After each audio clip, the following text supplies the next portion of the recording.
ওই কিরে কিরে, চারদিকে শুধু মধু আর মধু, গাছ পাকা লিচু আর লিচু, চারদিকে শুধু লিচু আর লিচু। চলে আসলাম লিচু নেওয়ার জন্য কাপাসিয়াতে, গাজীপুরে।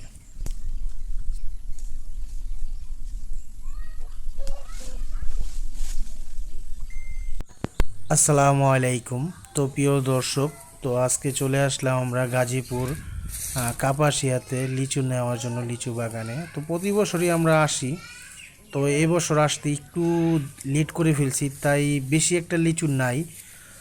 তা যাই পেয়েছি আলহামদুলিল্লাহ, এখনও যেগুলা আছে বাগানে আলহামদুলিল্লাহ, এখান থেকে আমরা অনেক লিচু নেওয়ার আশায় আসছি। তো দেখা যাক আজকে কি পরিমাণ লিচু আমরা নিতে পারি। তো বাগানটাতে, পুরো বাগানটাতে এখনও অনেক লিচু আছে। আর ওই যে আরেকটা কাকা লিচু আমাদের জন্য পারতেছে। বা এরা কীভাবে দেখেন কি প্রসেসিংয়ে গাছ থেকে লিচুগুলো নামায়, আসলেই খুব সুন্দর লাগে। এই দৃশ্যগুলা একমাত্র বাগানে আসলে আপনারা উপভোগ করতে পারবেন। হ্যাঁ, ওই লোক আইতে খুব ভালো লাগলো লোক আইতে দেখে। এগুলি আবার বাছাইকৃত করে আমাদের জন্য আটি বাঁধানো হবে আর কি। দিলে তো আমাকে ভালো ডি দিবেন।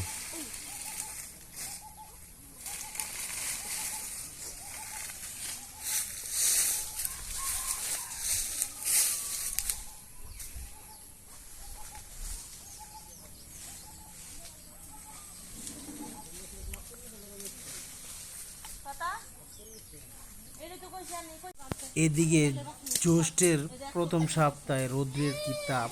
এই রৌদ্রটা হয় আসলে, এই মৌসুমটা হচ্ছে ফলের মৌসুম। তো এই রৌদ্রটা না হলে আর কি ফলগুলো বেশি একটা পাকে না। যেরকম এখন পাকার মৌসুম হচ্ছে, আম পাক, কাঁঠাল পাকবে, আর অলরেডি তো লিচু পেকেই গেছে।